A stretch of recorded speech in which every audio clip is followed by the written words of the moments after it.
너를 엄청 사랑하신대. 하나님이 너를 엄청 사랑하신대. 하나님이 너를 엄청 사랑해서 사람이 아닌 하나님을 바라보길 기다리신대. 하나님이 너를 엄청 사랑하신대.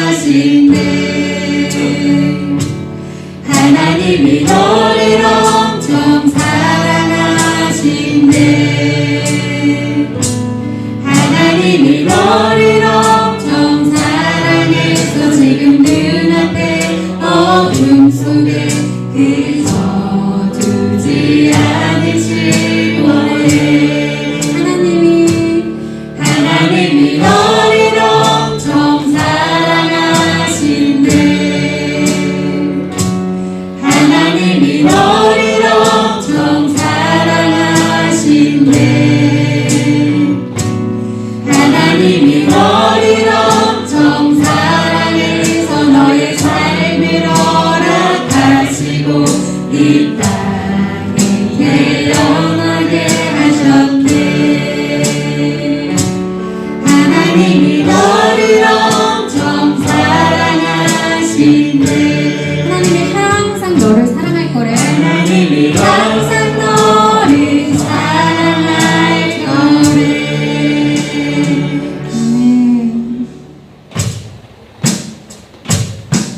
나는 아버지를 닮았네. 그 형상이 내 안에 있네. 그가 나를 창조하셨네. 덮어주시고 날 안아주시네. 그가 나를 사랑하시네. 너는 아버지를 닮았네. 너는 아버지를 닮았네. 그 형상이 내 안에 있네. 그가 너를 창조하셨네. 덮어주시고 안아주시네. 그가 너를 사랑하시네. 우리는 그의 택하신 족속이요 왕같은 제사장이요 거룩한 나라 그의 소유된 백성이니 이것이 우리의 이유되어 진정한 일이 되어 모든 세상 밝은 빛으로 살아가리라. 한 번 더 고백해볼까요? 나는 아버지. 나는 아버지를 닮았네. 그 형상이 내 안에 있네. 그가 나를 창조하셨네. 덮어주시고 안아주시네. 그가 나를 이번에는 하나님이 너는 아버지를 닮았네. 그 형상이 내 안에 있네. 그가 너를 창조하셨네. 덮어주시고 안아주시네. 그가 너를 사랑하시네. 한 번 더 사랑해볼까요? 너는 아버지를 닮았네. 그 형상이 내 안에 있네. 그가 너를 창조하셨네. 덮어주시고 안아주시네. 그가 너를 사랑하시네. 우리는 그의 택하신 족속이요 같은 제사장이요 거룩한 나라 그의 소유된 백성이니 이것이 우리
하늘의 문을 여소서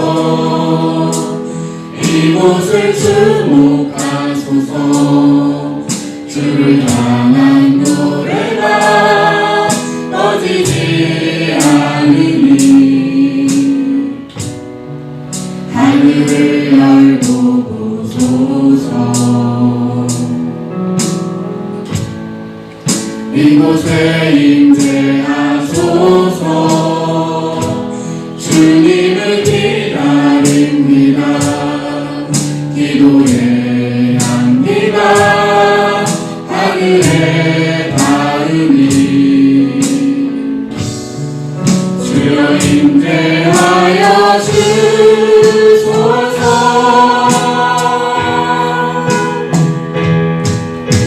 이곳에 오셔서 이곳에 앉으소서 이곳에서 드리는 예배를 받으소서 주님의 이름만이 오직 주의 이름만 이곳에 있습니다 이곳에 오셔서 이곳에 앉으소서 이곳에서 드리는 예배를 받으소서 주님의 이름만이 오직 주의 이름만 이곳에 있습니다. 우리 시간 주간의 삶을 돌아보며 허물과 연약함을 고백하고 또 용서하시고 새롭게 하시는 하나님의 은혜를 이 시간 함께 간구하겠습니다. 우리 함께 기도합니다. 살아계신 아버지 주님을 기뻐하며 찬양합니다. 오늘 우리가 주님 앞에 섭니다. 우리가 알고 지도 모르고 지었던 모든 죄와 허물을 십자가 은혜와 사랑으로 가려주시고 용서하시고 새롭게 하시는 그 귀하고 풍성한 은혜 우리 안에 임하도록 역사하여 주옵소서. 우리는 주의 능하신 의지하는 권능의 손으로 우리를 붙드시고 우리 주님이 함께하여 주시옵소서. 그리스도 주옵소서. 권능의 손으로 이끄시고 주옵소서. 주님 믿습니다.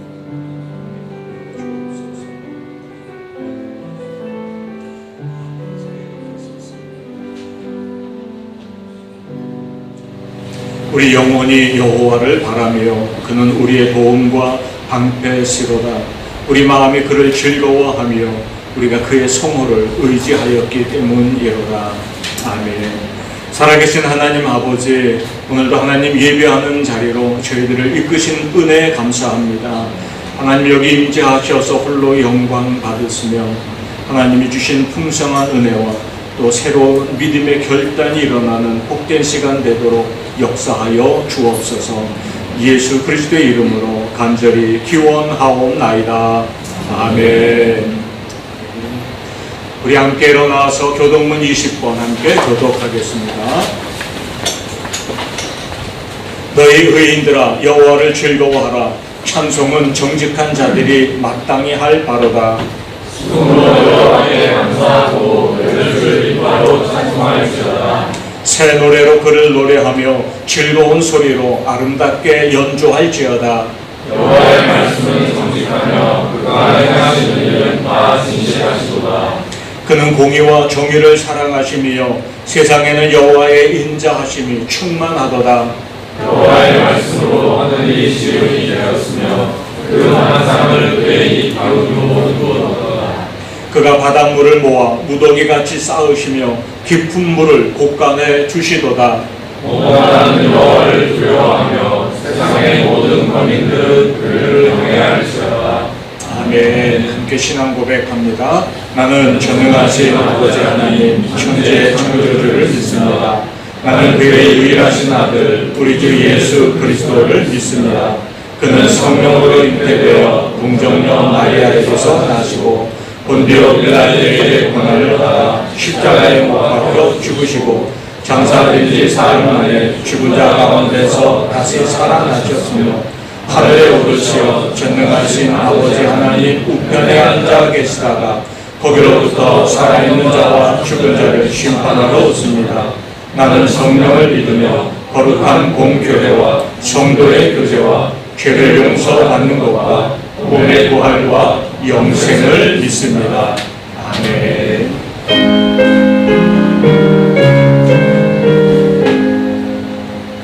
만복의 은원 하나님 본배성산 손드리고 저천사여 찬송하세 찬송 성부 성자 성령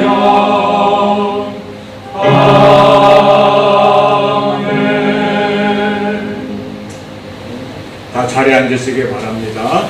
이 시간 우리를 대표해서 조용준 집사님 기도하시겠습니다.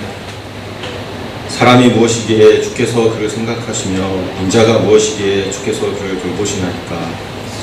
사랑의 하나님, 한 주간도 우리의 모든 삶을 온전히 지켜주시고 다시금 주일 예배에 나와 주님께 찬양과 예배를 드릴 수 있게 하여 주심에 감사드립니다. 이곳 남경 땅에 주님께 예배드릴 수 있는 교회를 세워주시고 주님의 말씀을 대언하시는 목사님과 함께 예배하는 지체들을 보내주심에 또한 감사드립니다. 지난 한 주간을 돌아보며 각자의 삶의 자리 가운데 하나님을 바라보기보다는 주어진 상황과 형편에 불평하고 넘어지며 주님과 무관한 삶을 살아오지 않았는지 돌아봅니다. 주님, 우리의 지난 한 주를 회개하며 이제 주일 말씀 앞에 나아갑니다. 다시금 우리의 모든 삶 가운데 함께하여 주시고 지켜주시는 하나님을 바라보게 하옵소서. 특별히 말씀을 전하시는 목사님의 마음과 입술을 주관하시어 주님의 말씀을 온전히 대언하게 하시고 듣는 우리 또한 마음과 뜻을 다하여 주님의 말씀을 듣고 마음에 새겨 새로운 한 주간 주님의 뜻대로 살아갈 수 있는 능력을 얻는 귀한 시간 되게 하여 주시옵소서. 말씀을 듣고 한 주간을 살아갈 때 상황과 환경을 바라보는 것이 아니라 내 생각대로 살아가는 것이 아니라 그 가운데 함께 하시는 주님의 뜻을 알게 하여 주시고 주님만 의지하여 살아가는 삶 살게 하여 주시옵소서. 하나님, 여러 가지 사정으로 이곳에 함께 드리지 못한 지체들 또한 있습니다.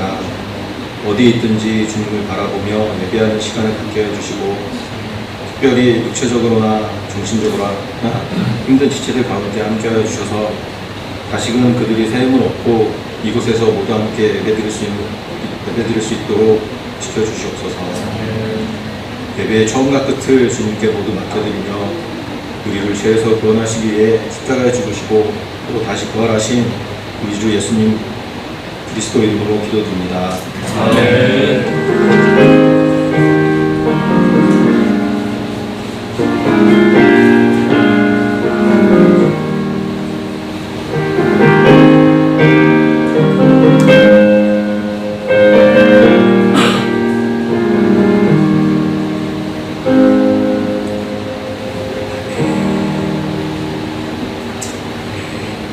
우리 찬송가 304장 함께 찬양하며 하나님 앞에 공헌합니다.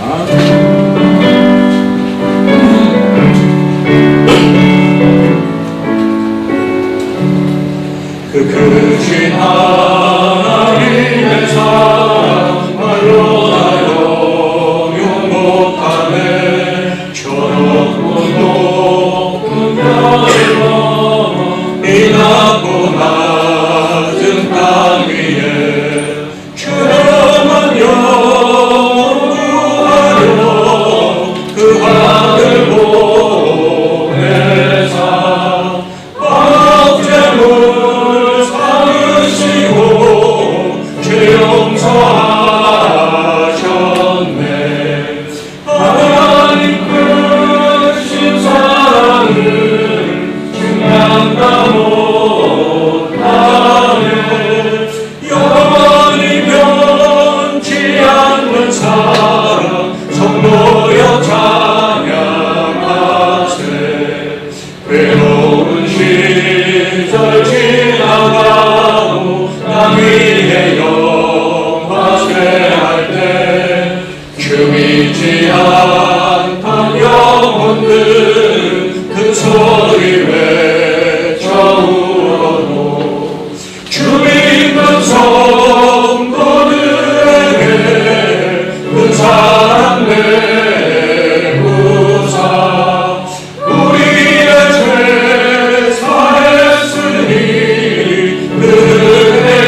삼고 바다를 먹물 삼아도 한없는 하나님의 사랑 다 기록할 수 없겠네. 하나님의 크신 사랑 그 어찌 다스나 하늘 높이 산도 채우지 못하리. 하나님 크신 사랑은 중량다 못하네. 영원히 변치 않는 사랑 성도여 찬양하세.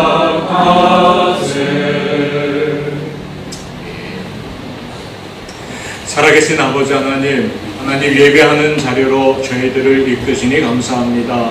또 이 시간에 우리 믿음과 헌신의 고백을 담아 귀한 예물을 하나님께 드리게 하시니 감사합니다. 우리에게 귀한 것 주시는 줄 믿고 10회를 구별해 드리며 감사의 제목과 기도의 소원을 담아 감사의 예물을 드리며 정성을 다해 주일원금을 드리고 이 땅의 복음화를 위해 작정하며 선교원금을 드립니다. 어린 생명들도 예배하며 하나님 앞에 귀한 예물을 드립니다. 이 예물들을 연락하여 주시옵소서. 귀한 것 드리는 손길들을 붙들어 주셔서 저들이 땀 흘려 수고하는 일터를 지켜주시고 수고하는 대로 또 필요를 따라 넉넉히 채우시는 주의 은혜가 일터에 가득하도록 역사하여 주옵소서. 또 일터와 가정에 악한 것들 틈 못하도록 눈동자와 같이 지켜보호하여 주옵소서. 이 귀한 예물은 하나님이 기뻐하시는 뜻을 따라 구별되어 쓰임받으며 하나님의 영광을 드러내는 물질 되게 하여 주옵소서. 예수님 이름으로 축복하며 기도하옵나이다. 아멘.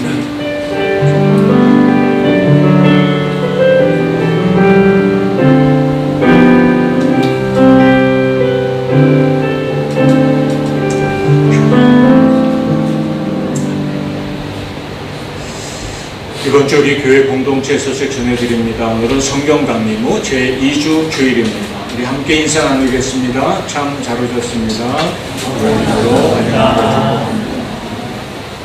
주님의 베풀어 주신 모든 은혜를 기뻐하고 감사와 순종으로 응답하며 살아가는 삶이 되시기를 축복합니다.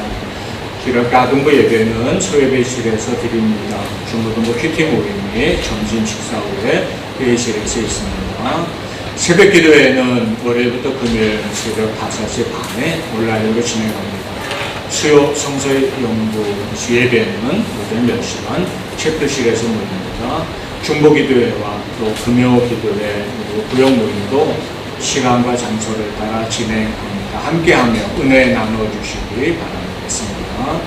맥주 감사절 온가족 예배 및 성경 기도회 안내합니다. 우리 다음 주일은 맥주 감사 주일로 예배합니다.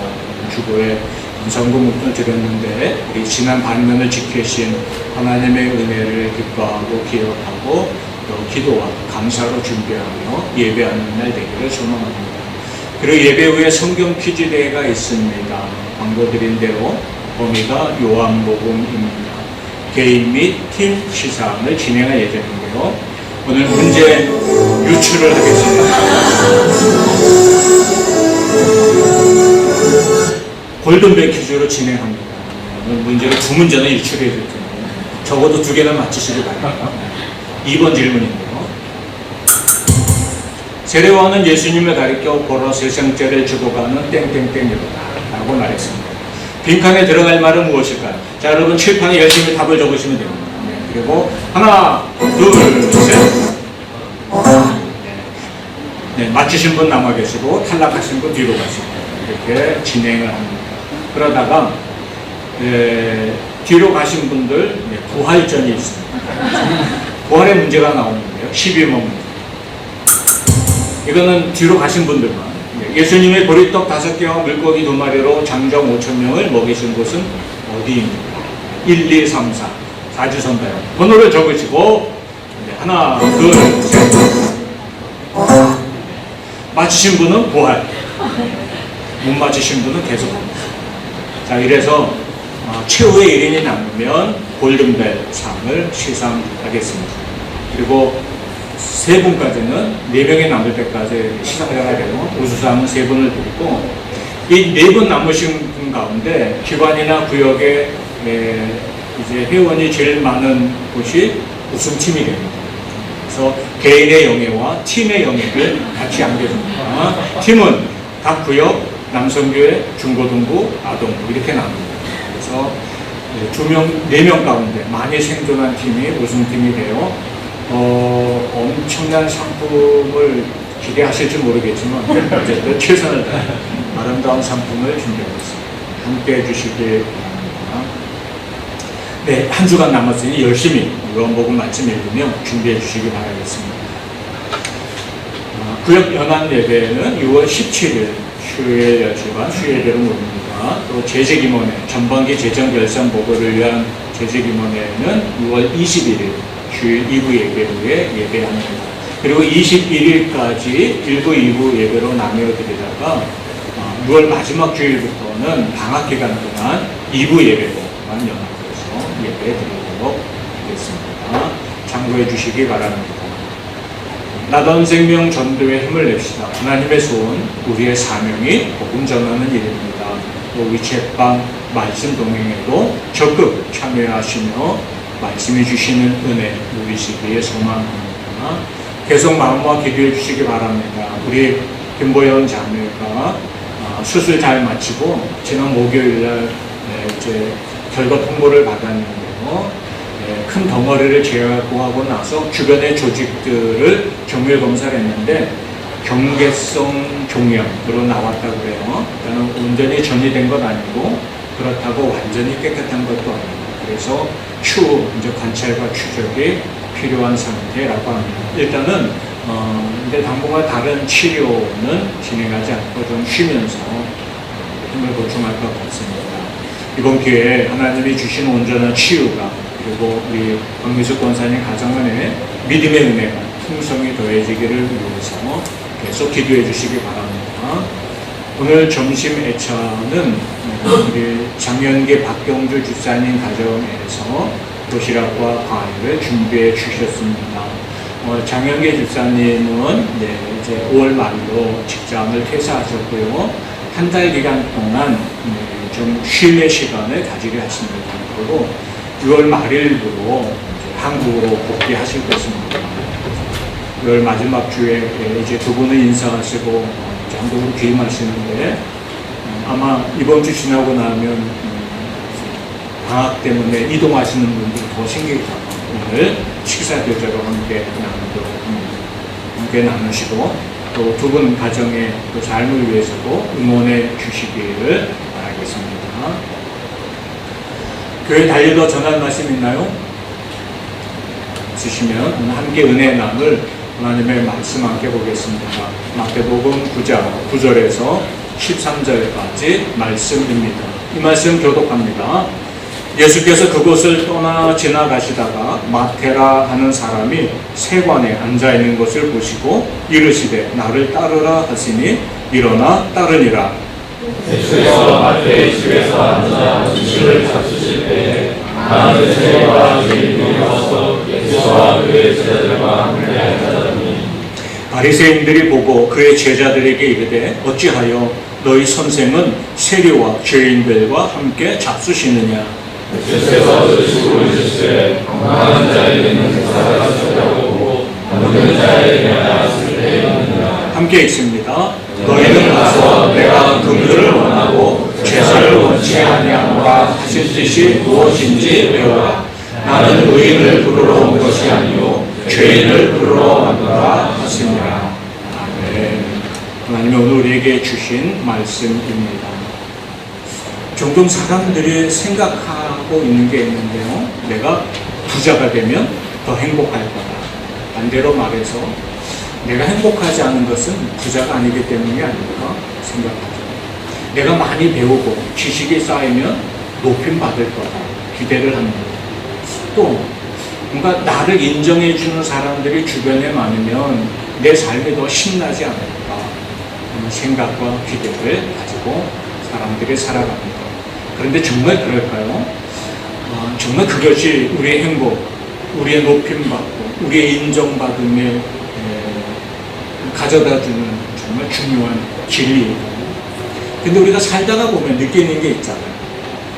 부유한 지식이 사람들로부터 인정받는 것이 우리의 삶을 온전히 기쁘고 행복하게 하는 게 아니라는 것을 말이죠.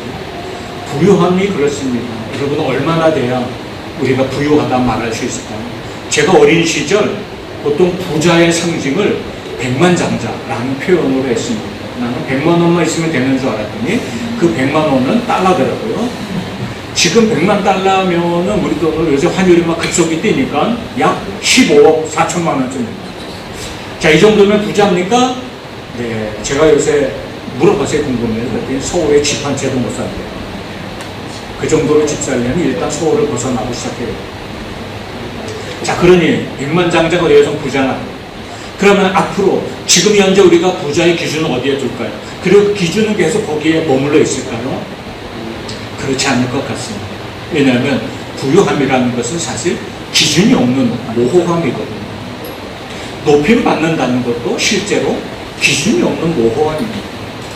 사람들 앞에 인정받는 것, 사람들이 나를 좋아하는 것, 이것도 사실 기준이 없는 모호함일 때가 참 많아요. 그러니 그것이 우리 삶의 본질은 아니다, 우리가 말할 수 있는 것이죠. 행복은 가난해도 느낄 수 있는 거고, 사람들이 나를 알아주지 않아도 나는 신나는 일상을 살 수 있는 것, 우리가 말할 수 있을 것입니다.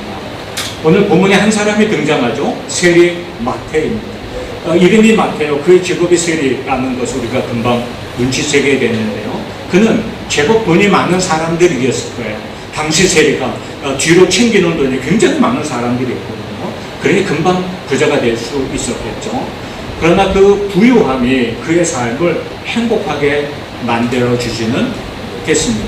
사람들의 미움을 받고, 사람들로부터 손가락질 받고, 그리고 종교적으로도 버림받은 사람, 하나님 앞에 버림받은 사람 취급받는 게 세리였죠. 그 당시 유대인의 속담 중에 이런 얘기가 있었다고 그래요. 숲으로 가면은 사자가 있고 길로 나서면 세리가 있다. 이게 뭐 그만큼 높은 존재라는 게, 위험 있는 존재라는 게 아니라 그만큼 싫다는 거예요. 사회적 비난을 안고 있는 사람이 세리였습니다. 근데 그 세리 마태가 이제 세관원에 머물러 있을 때 그 길을 지나가시던 예수님이 그를 부르십니다. 본문 9절을 보니 예수께서 그곳을 떠나 지나가시다가, 여기 그곳은 가버나움 땅인 것을 앞서 8장 말씀부터 읽어보면 알 수가 있는데요. 거기서 병자들을 말씀 한마디로 치유하시는 기적을 막 일으키시고 말씀을 가르치시고 그렇게 계시다가 예수님이 그곳을 떠나시는 상황이었습니다. 그런데 세관이 하나 있었고 세관에 앉아있는 세리 마태를 보았다고 말씀하고 있죠. 가버나움은 국경 도시였어요. 그래서 국경을 오가는 물건이나 사람들한테 일종의 통과세를 거두는 곳이었죠. 근데 당시에는 이 통과세가 세리가 임의로 부과하는 세가 많았다는 거예요.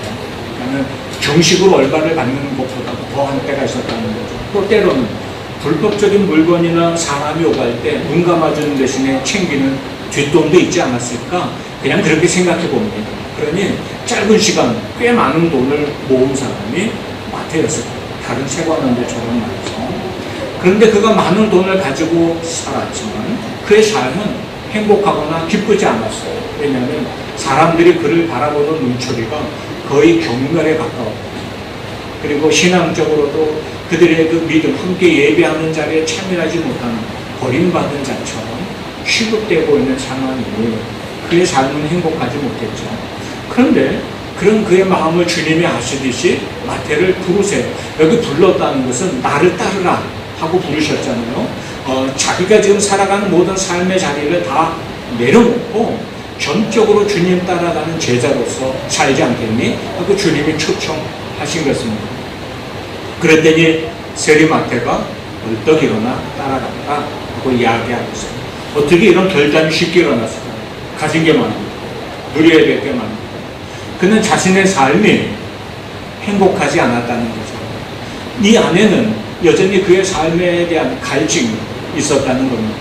그런데 예수님이 그 갈증에 대한 해답이 되시고 자기 인생을 새로운 챕터로 펼쳐지게 하시는 은혜의 상을 열어주실 것이다 하는 기대를 마태가 가졌던 것 같습니다. 그래서 그 주님의 부르심에 응답하고 따랐던 것이죠. 마태는 그냥 단순히 주님이 나를 불렀다 한번 따라가 볼까 할 정도가 아니라 예수님의 부름을 듣는 순간 여기에 행복이 있구나, 여기에 내 삶의 참된 의미가 시작되는구나 하는 놀라운 기대가 찾아왔습니다. 그 주님의 부르심에 응답하는 순간 그게 너무나 기뻤던 거예요. 그래서 예수님을 자기 집으로 모셨을 뿐 아니라 주변 사람들을 다 초대해서 잔치를 벌이게 되었습니다.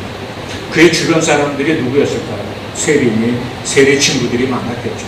그 세리와 함께 짝짝꿍 하는 사람, 흔히 당시 주류 사회에서 죄인들이라고 칭하는 사람들이 그 집에 모여들어서 잔치에 참여했을 것입니다. 그러면서 물어봤겠죠. 마태, 오늘은 무슨 일로 잔치를 한 거야? 내가 예수님을 만났어. 그래? 누군데? 이렇게 잔치가 벌어지고 있는 거죠. 여러분도 잔치를 종종 벌이죠? 요새는 관혼상제 때문에 잔치하기도 하지만 점점 잔치가 희미해진대요. 백일잔치, 이미 물 건너가는 상황이라서. 돌잔치도 요새는 잘 안 하는데요. 가족끼리 지키는 거죠. 어쨌든 요새 보니까 20시절이 되면은 어느 좋은 학교에 붙었다고 현수막 팍 내걸고 잔치하더라고요. 마을의 영광이다. 그래서 작은 마을은 아주 마을 단위로 잔치하는 것도 보게 되었죠.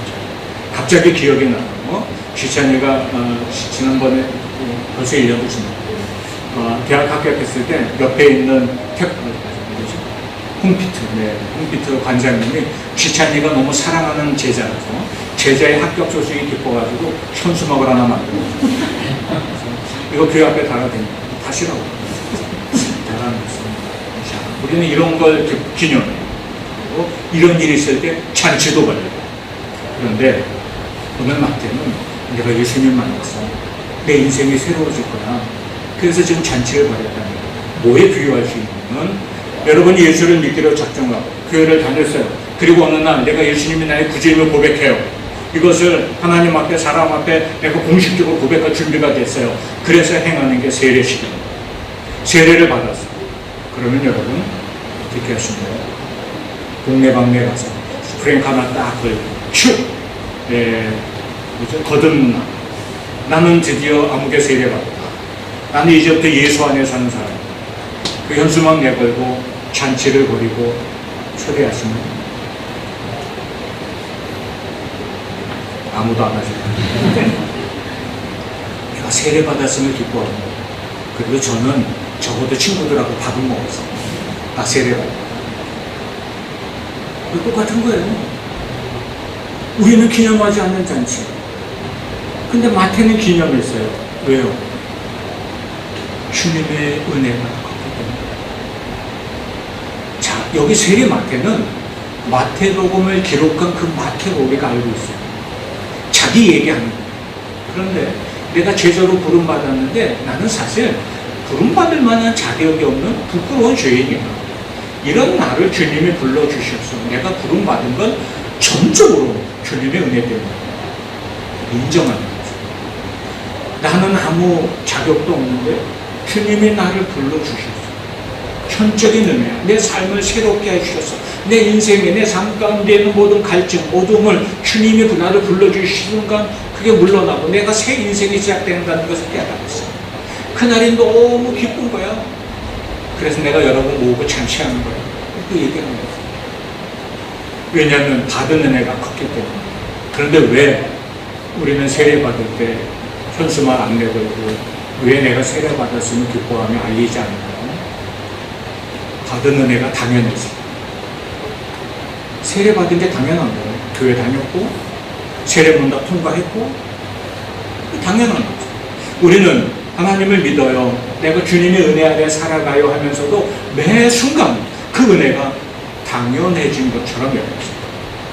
오히려 하나님이 내게 은혜 주시지 않는 게 원망인 거죠. 받은 은혜는 당연합니다. 그래서 우리에게 마태가 했었던 감동이 우리에게 힘이 없죠. 여러분 어떠세요?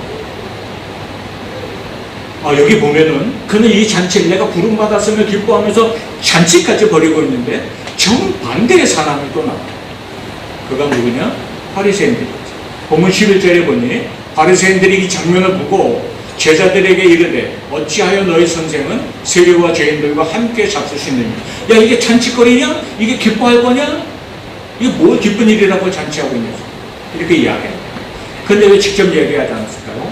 바리새인들은 세리는 죄인이라고 확증했어요. 자신들은 이 확증은 자신들이 의롭다는 것을 전제하는 거예요. 나는 저들에 비해서 의로워. 그런데 의로운 내가 저들을 내 자리에 참여하면 죄로 물드는 거예요. 그래서 참여는 못해요. 다만 멀리 서서 그 장면을 보고 판단하고 비판하고 있는 거죠. 왜? 죄인들과 함께 선생인 예수가 어울려요. 그래도 우리가 뭔가 예수를 보니 그 행하는 기적이나 그가 가르치는 말씀 가운데 뭔가 하나님의 사람이라는 것이 슬금슬금 일어나다가도 지금 이 장면을 보니 예수를 인정해서 그도 죄인아 하고 불편한 심기를 드러내고 있는 것입니다. 여러분은 누구와도 가깝습니까? 받은 은혜를 가지고 내가 이런 은혜 받았어. 은혜 받을 때 잔치에 베푸십니까? 아니면 뭘 그런 일 한편 속으로는 내가 그럴 만한 믿음을 가지고 사는가 보다 하고 이렇게 나를 인정해주고 나는 인정받고 있는데 저 사람은 왜 저렇게 살까? 믿음 생활을 왜 저렇게 식으로 살아갈까? 오히려 판단을 우리가 이런 모습으로 신앙생활하고 있는 것은 아닌지. 예수님은 바리새인들에 대한 우리가 잘 알고 있는 말씀을 하십니다. 12절 13절 같이 읽겠습니다. 시작. 예수께서 들으시고 이르시되 건강한 자에게는 의사가 있으라고 병든 자에게야 쓰레기입니다. 너희는 가서 내가 눈물을 말하고 제사를 원치 않냐 나는 의인을 부러워온 것이 아니고 죄인을 부러워하노라 하셨습니다. 예수님이 이렇게 말씀하세요. 자, 그러니 이 말씀을 가만히 뒤집어 보면 누가 은혜 속에 사는 사람이냐? 나는 죄인이요, 나는 병든 사람입니다. 인정하는 사람이 은혜 속에 사는 사람이고, 나는 건강해요, 나는 제법 의로워요 라고 생각하는 사람이 은혜 밖에서 살고 있다는 거예요. 여러분은 어떠십니까? 예수님은 마치 환자를 치료하는 의사처럼 우리의 몸과 마음과 영혼을 치유하시고 온전케 하시고 구원의 은혜를 누리게 하시고자 찾아오신 분이라는 거예요. 자신이 건강하다고 생각하는 사람은 의사의 진료, 의사의 치료가 필요치 않다고 거부할 것입니다. 제가 요새 이제 느끼긴 합니다만 남들이 하도 뭐라 그러니까요. 잘 안 들리고 그냥 못 알아듣고 한편 감사한 거는 안 들리니까 무시하는 소리도 많아요. 근데 남들이 불편하죠. 우리 집사람이 만나 불편해요. 우리 사모님 목소리 톤이 자꾸 높아져요. 왜 큰 소리 치냐고 못 알아들으니까 별로 할 말이 없어요. 자, 그런데 그래서 우리 아이들도 그렇고 이제 집도 갖고 근데 진찰 받을 때마다 그러니까 보청기라도 꽂고 나는 인정하지 않아. 보청기? 그건 내가 할 거야. 그래서 은퇴 후에도 불편함을 할게. 이 말은 나는 지금 그럴 상황이 아니야. 나는 보청기 은혜가 필요한 상황은 거부하는 거지.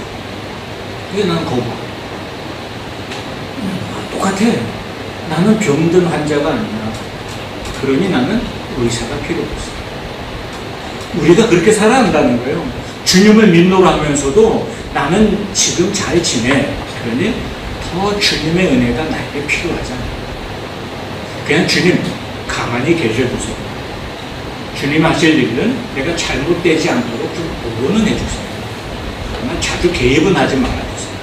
뭐 이 정도인 거죠. 이 정도도 그래도 신앙생활 하는 사람들이 하는 거고, 세상 사람들은 여기 교만한 자, 의자가 필요 없다고 말하는 자처럼 하나님을 인정하지 않아요. 전능하신 하나님의 전능하심이 내게 필요하지 않아요. 나는 잘 살고 있어. 이렇게 이야기한다는 거예요. 그런데 내가 아프다고 생각해 보세요. 그러면 어떻게 하겠어요? 의사를 찾아가겠어요. 그리고 그 앞에서 시시콜콜 이야기하기 시작할 겁니다. 내가 아파요. 어디가 아프십니까? 어디가 아파요? 어떻게 아픈데요? 뭐 이런 증세가 나타나요. 시시콜콜 이야기하기 시작하지 않겠어요? 그리고 의사가 뭔가를 지시하면 내가 알게. 그렇게 하겠습니다. 그거 응답하지 않겠습니까? 예수님이 그 얘기하고 계십니다. 그러면서 우리에게 이렇게 물어요. 여러분은 의인입니까? 죄인입니까? 여러분은 환자입니까? 건강한 사람입니까? 이 질문은 그냥 결론적으로 바꾸어 말하면 그래요. 당신은 예수님이 필요한 사람입니까? 이렇게 묻는 거예요.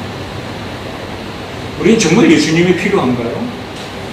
주님의 은혜가 정말 여러분에게 필요한가요? 예배 자리, 우리가 오늘 주 앞에 나왔잖아요. 이 예배 자리 어떻게 나왔어요? 내 공로 인정받으려고요. 그리고 내가 이렇게 주님 앞에 열심히 가지고 예배해요. 이렇게 저렇게 섬기고 내가 내 주님의 일에 동참도 해요. 함께 교제도 나누어요. 그러니 한 주간 복 주세요. 이게 뭐냐면 이게 자기 공로를 가지고 이야기하는 사람. 내가 의롭다고 이야기하는 사람. 오늘 예수님 말씀하신 것처럼 제사를 원하는 사람. 그래서 나는 예배 드렸잖아요. 그럼 잘 지켜주셔야죠. 그 예배 자리가 나의 공로, 하나님 앞에 밉보이지 않았다는 나의 안심. 머무는 거예요. 자, 이런 예배에 어떤 은혜가 오겠어요? 아무 은혜 없어요. 그냥 감정이 좀 일어나다는 것이지. 그런데 내가 환자예요. 내 삶에 갈급함이 있어. 마음에 갈증이 있어. 삶에서 일어나는 갈등들도 생겨요. 문제거리가 있어요. 주님 앞에 나왔어요. 치유자로, 의사로 오신 예수님한테 내 문제거리를 가지고 나온 거죠. 그래서 여기서 이야기 안 해요. 예수님, 내가 한 주간 살았는데 오늘 이런 문제가 있다. 내가 이런 모습으로 여기 와 있는 거예요. 나는 주님이 지금 필요해요. 주님의 개입이 필요해요. 내게 지혜도 주시고 내게 이겨낼 용기도 주시고 내 아픈 마음, 상처난 마음을 좀 쓰다듬어 주시는 은혜가 필요하고요. 자, 이렇게 주님 앞에 고백하며 여기 섰다고 생각해 보세요. 그날 예배는 진짜 은혜입니다. 그날 예배는 진짜 은혜입니다. 그날 말씀은 이상하게 은혜가 되는 거예요. 왜냐하면 내가 은혜가 필요해요. 고백하고 여기 서 있기 때문에. 여러분 어때요? 죄인으로 앉아 계세요? 의인으로 앉아 계세요? 병든 자로 앉아 있어요? 건강한 자로 앉아 있어요? 왜 우리에게 늘 은혜가 풍성이 일어나고 있지 않을까? 바리새인들은 스스로를 의인이라고 여겼어요. 그래서 예수가 필요하지 않았어요. 오히려 예수가 하는 일을 판단하고 비난했어요. 그러나 예수님 죄인을 사랑하셨어요. 오히려 죄인인 세리마태가 예수님의 부름 앞에 감격으로 응답을 했어요. 그래서 그는 예수님이 주시는 새로운 인생의 은혜를 누리기 시작하게 된 거죠. 우리가 무슨 자격이 있어서 구원의 은혜를 누리는 거 아닙니다. 또 무슨 능력이 있어서 주님 앞에 부름받고 쓰임받는 것도 아니죠. 그냥 그 주님의 은혜, 주님의 부르심에 감사로 순종으로 응답할 뿐입니다. 그 위에 주님이 역사하시는 거죠. 제가 목사로 선 것은 자격을 갖추었기 때문이 아니에요. 우리는 생각을 하죠. 신학교 나오고 시험을 다 치르고 과정을 거치고 자격을 갖추어진 목사가 돼요. 그래서 또 교회에서 초청을 하고 개교회를 다 인사를 통과해서 담임 목사가 돼요. 우리 이렇게 생각해요. 그러나 그래서 목사가 된 거 아니에요. 주님의 나를 부르셨어요. 주님의 일에 쓰이도록 초대하셨어요. 나는 그 부르심에 감사와 순종으로 응답한 거예요. 그런 나를 주님이 목사로 세우시고 그래서 나를 통해 주님이 일하십니다. 내가 자격이 있어서 섰다 그러면 그 자격 때문에 내가 자부심도 가질 거고 그 자격을 거부하는 사람들을 보면 화도 나겠죠. 그런데 나는 주님이 세우신 것, 부르신 것을 감사와 순종으로 반응했을 뿐이기 때문에 그런 나를 통해 주님이 일하고 계심을 믿기 때문에 나는 그저 감사한 거예요. 우리 모두가 그래요. 받은 은혜가 감사하면, 내가 받은 구원의 은혜가 기뻐지면, 그래서 그렇게 감사와 순종으로 반응하면 나에게 주시는 참 큰 기쁨이, 또 나에게 주시는 온전한 평안이 채워지는 것을 경험하게 될 겁니다. 그리고 주님이 부르심을 따라 순종으로 반응하는 게 우리에게 기쁨이 될 겁니다. 그러면 주님은 그 순종을 타고 주님이 일하고 계십니다. 세리마태는 주님의 부르심 때문에 너무 기뻤어요. 주님의 부르심에 순종으로 반응했죠. 그랬더니 어떻게 돼요? 그가 제자 마태가 되어서 마태복음도 기술하고 지금까지도 수많은 사람들이 그 복음서에 있는 예수를 만나고 있잖아요. 순종하고 부르심에 응답했던 마태를 통해 주님이 지금도 일하고 계시는 거죠. 예수님은 본문 말씀처럼 치유자로 우리를 찾아오셨어요. 우리는 다 주님의 은혜, 주님의 치유가 필요하다고 고백하고 주님 앞에 선 사람입니다.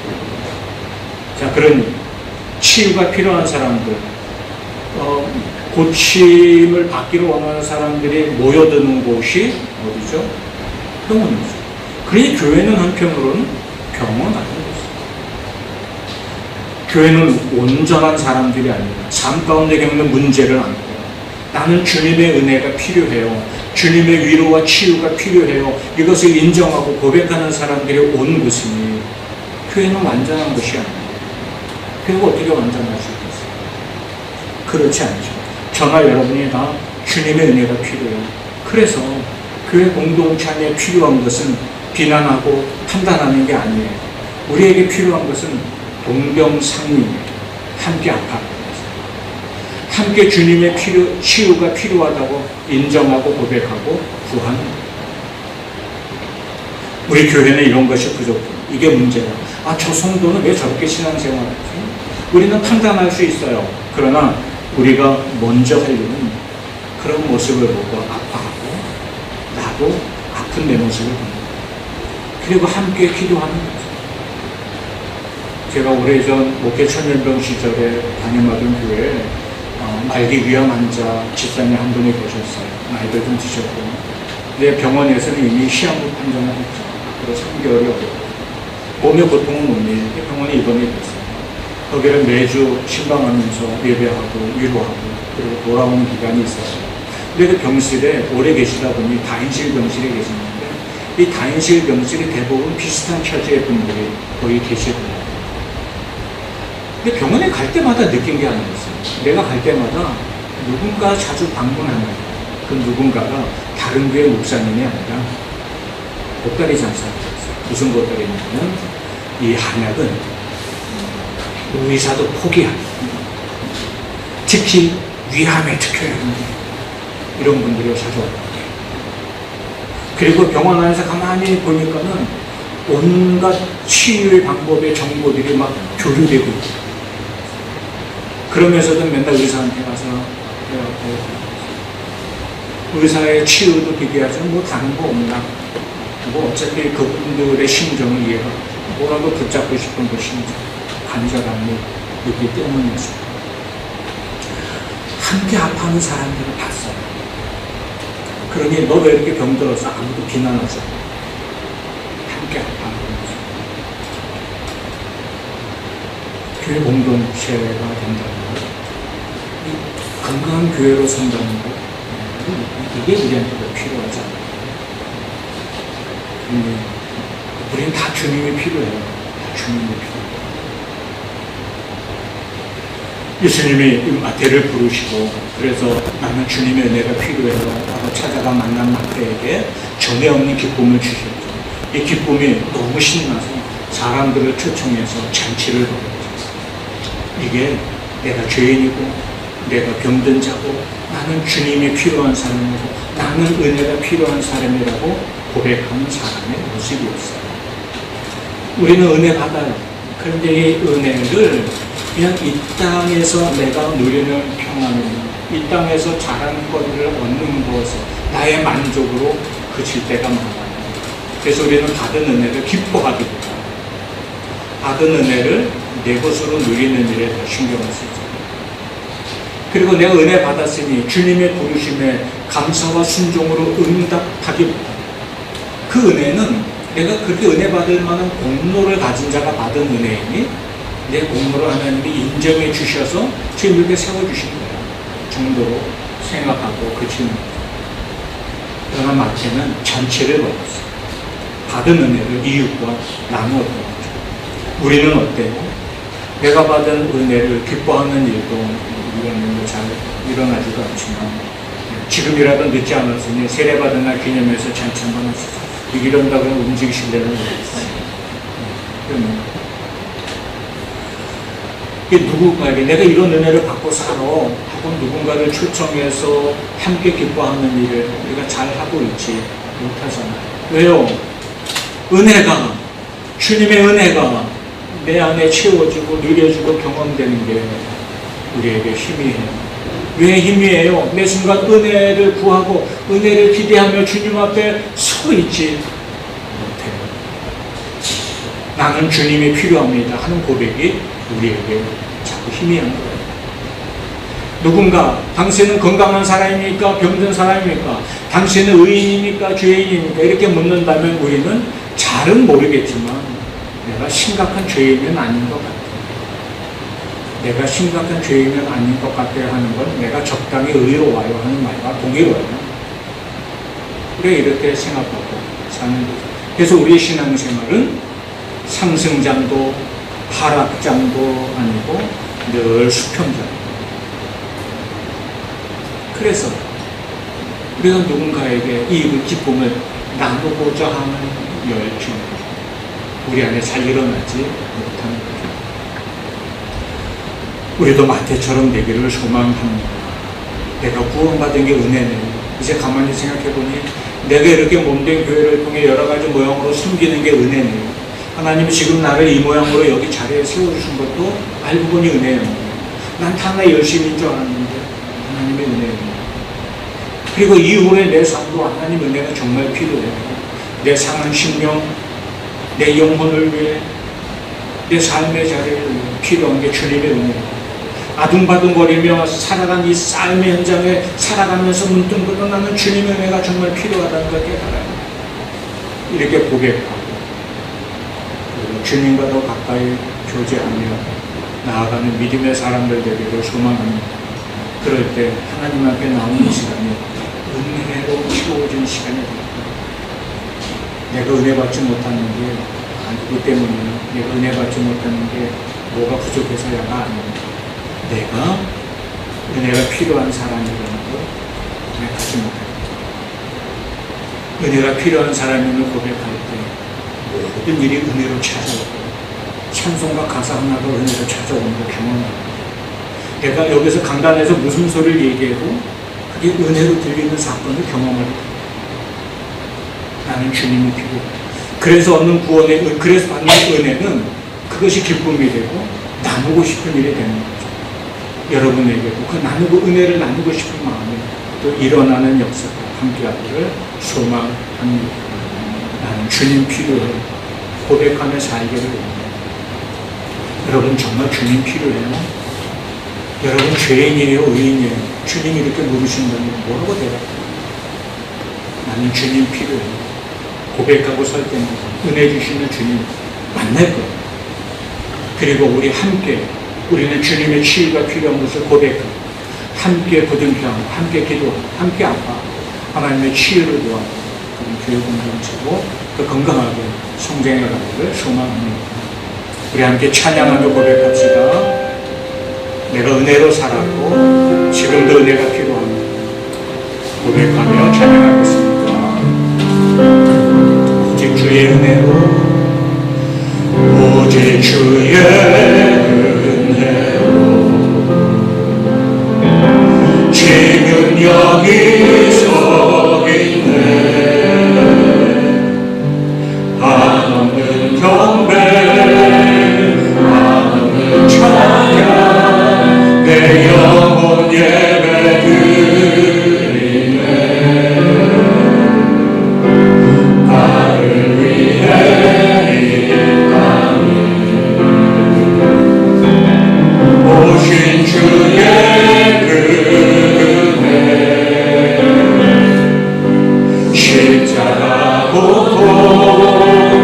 도움이신 주님 그 은혜 없이 주님 주는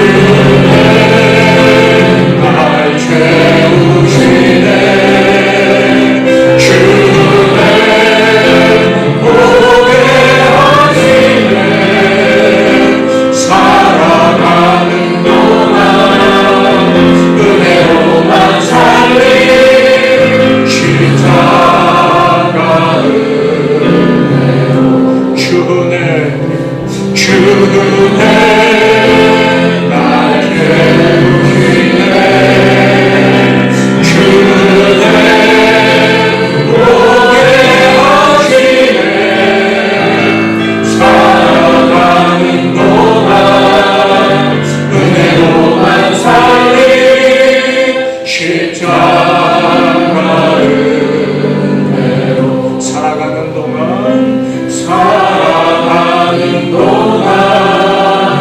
은혜로만 살리 십자가 은혜로. 가만히 생각해보면 내가 구원받은 거, 하나님의 자녀된 권세를 가지고 있는 거, 여기 이 자리에서 이 삶을 살아가는 거, 또 몸된 교회를 통해 이 모양 저 모양으로 섬기는 거, 다 주님의 은혜 때문인 줄 고백합니다. 주님의 은혜가 이제는 내게 필요합니다. 내게 은혜 베풀어 주시고 그 은혜 가운데 사는 자 되게 하소서. 나는 주님의 은혜에 감사와 순종으로 응답하는 자 되게 하소서. 그런 나를 통해 일하시는 주님을 체험하게 하소서. 기도합시다. 또 마태처럼 받은 은혜가 귀하면 나누고 싶은 마음도 기쁨도 커지겠죠. 그렇게 내 은혜를 또 나누고 전하고 사는 자 되게 하소서. 기도합시다. 지금도 우리의 약함을 고백하고 나는 주님이 필요합니다. 구하는 자로 살게 된다고 기도합시다. 우리 오늘 말씀 붙잡고 같이 기도하며 나아갑니다. 사랑하시는 아버지, 주님의 은혜가 주의 손으로 나를 붙들어 아버지 오늘 은혜 필요해서 주 앞에 옵니다. 주의 은혜로 나를 붙들어 주시고 나의 마음과 생각을 내 영혼을 새롭게 하시옵소서. 주님이 부으신 은혜 가운데 살게 하소서. 새로운 기쁨으로 새로운 소망으로 주님 손을 바라보며 믿음의 사람 되게 하여 주옵소서.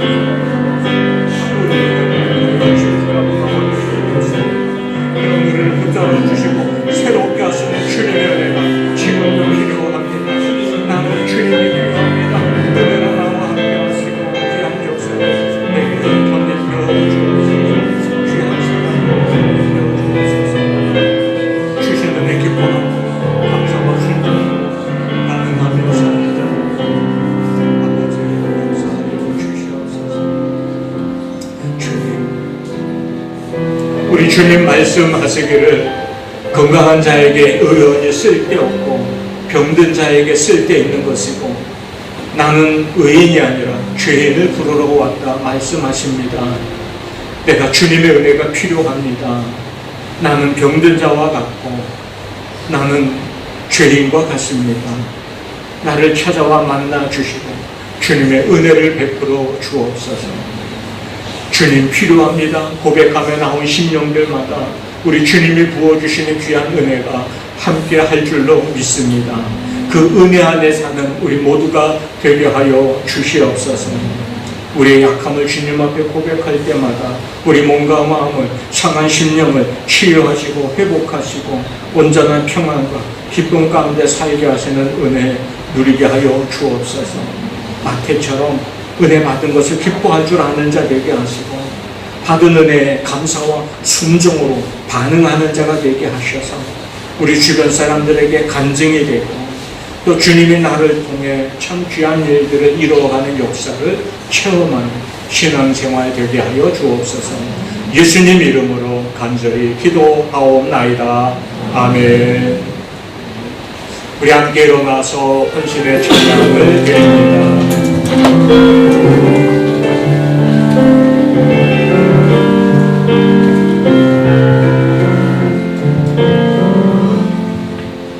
이 세상을 살아가는 동안에